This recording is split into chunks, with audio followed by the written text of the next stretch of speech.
Assalamualaikum warahmatullahi wabarakatuh. Kami dari kelompok 5 ingin mempresentasikan tentang tema akuntansi dan laporan keuangan. Sebelumnya, perkenalkan nama saya Bagus Dwi Prasetyo dan dua teman saya bernama Anja Raffi Ulfanuddin dan Raffi Mahardika Wijaya. Nah, yang pertama, saya ingin menjelaskan tentang pengguna informasi akuntansi. Manajer di sebuah bisnis, lembaga pemerintah, atau organisasi nirlaba adalah pengguna utama akuntansi. Yang pertama, pemilik, pemegang saham, kreditor, keevaluasi operasi dari perusahaan. 2. Karyawan, persatuan pejabat, kerencana dan kontrol. 3. Pemberi pinjaman, pemasuk keevaluasi peringkat kredit. 4. Agensi konsumen grup, agensi pemerintah keevaluasi pajak kewajiban, menyetujui penerbitan saham dan obligasi baru. Akuntan manajemen juga disebut akuntan korporat, memberikan informasi yang tepat waktu, relevan, akurat, dan ringkas yang dapat digunakan para eksekutif untuk menjalankan perusahaan mereka secara lebih efektif dan lebih menguntungkan dibandingkan tanpa masukan ini. Seorang akuntan manajemen memainkan peran utama dalam mempersiapkan dan menafsirkan siklus akuntansi, basic data, tanda terima transaksi, faktur, dan dokumen sumber lainnya yang terkait dengan setiap transaksi dikumpulkan untuk membenarkan pembuatan entry dalam catatan akuntansi perusahaan. Catatan. Transaksi dicatat biasanya secara elektronik dalam urutan kronologis dalam buku yang disebut jurnal, beserta penjelasan singkat untuk set entry. Penggolongan entry jurnal ditransfer atau diposting biasanya secara elektronik ke akun individu yang disimpan dalam buku besar. Semua entry yang melibatkan uang tunai dikumpulkan dalam rekening kas buku besar. Semua entry yang melibatkan penjualan dicatat dalam akun penjualan buku besar. Meringkas, semua akun dalam buku besar dirangkum pada akhir periode akuntansi dan laporan keuangan disusun dari ringkasan akun tersebut.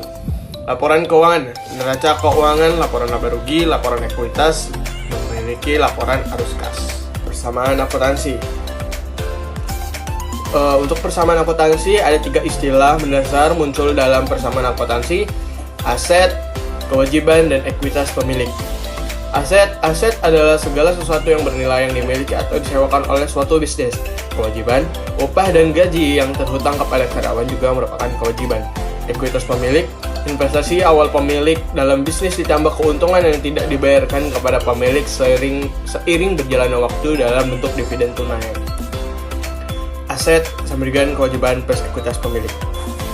Karena pembiayaan berasal dari kreditor atau pemilik sisi kanan, persamaan akuntansi juga mewakili struktur keuangan bisnis. Persamaan akuntansi juga menggambarkan pembukuan double entry proses di mana transaksi akuntansi dicatat.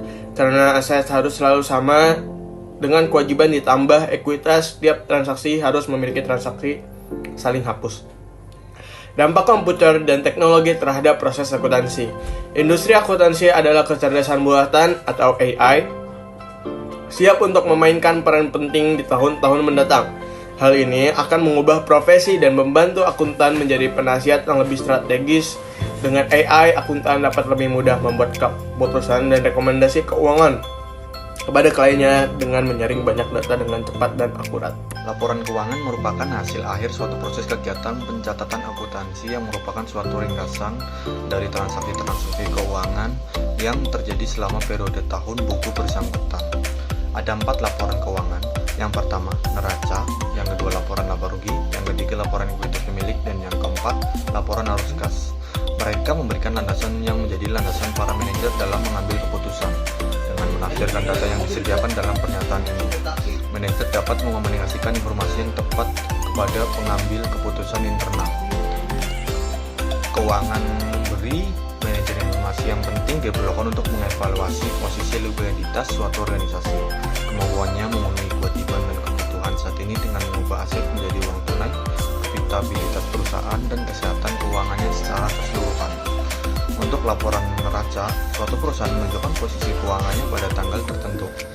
Untuk yang laporan laba rugi, menunjukkan aliran sumber daya yang mengungkapkan kinerja organisasi selama periode waktu tertentu. Yang ketiga, laporan ekuitas pemilik.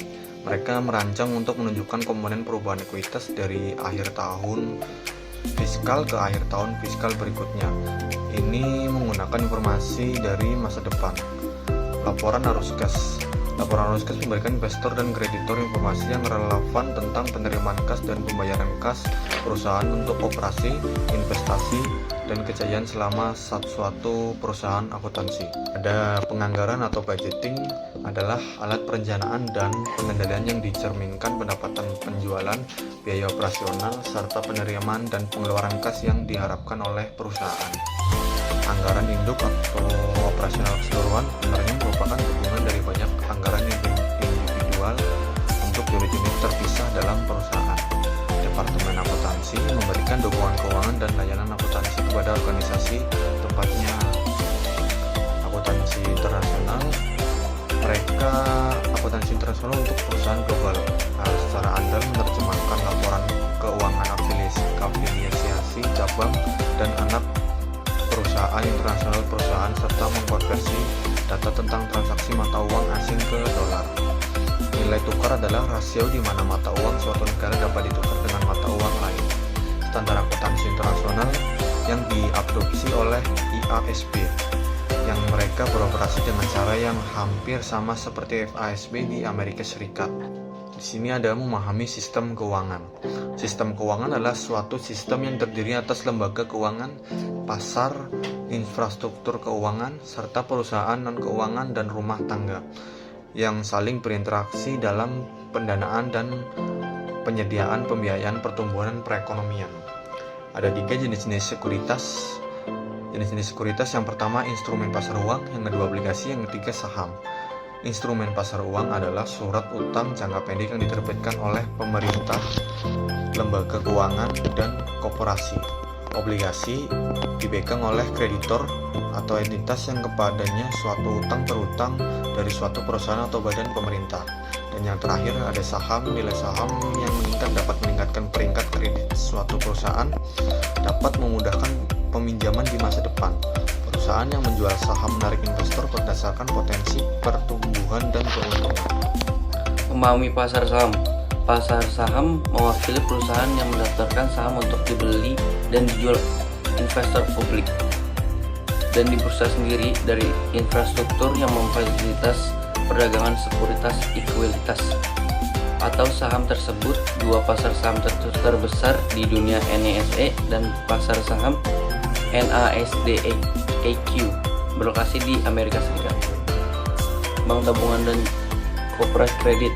Simpanan pinjaman awal menghimpun dana dengan hanya meminjam simpanan tabungan dan kemudian meminjamkan dana tersebut kepada konsumen untuk membeli rumah. Bank tabungan masih ada hingga saat ini menabung banyak layanan yang sama seperti bank komersial, termasuk rekening giro.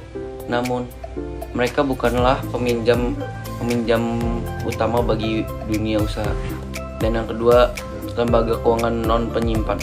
Lembaga keuangan non penyimpan menerima dana dari dunia usaha dan dunia rumah tangga yang sebagian besar kemudian mereka investasikan.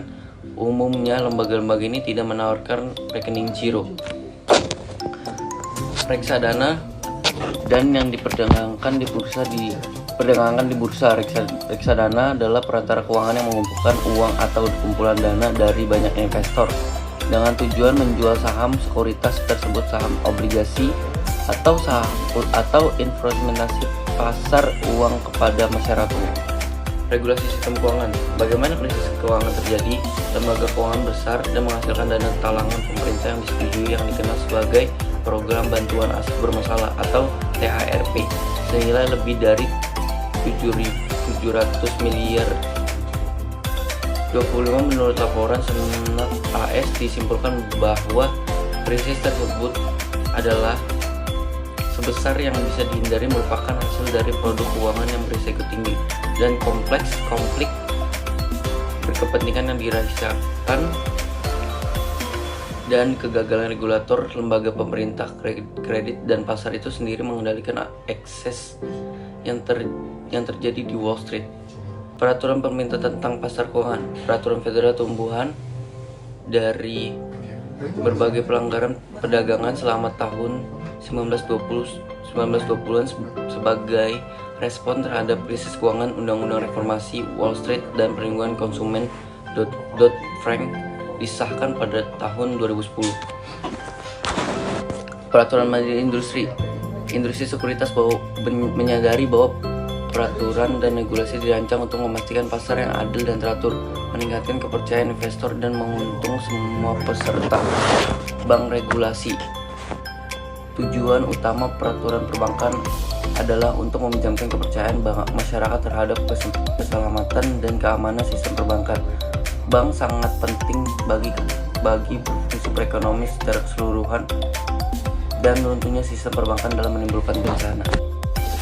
Ini adalah kelompok kami tentang akuntansi dan laporan keuangan. Terima kasih.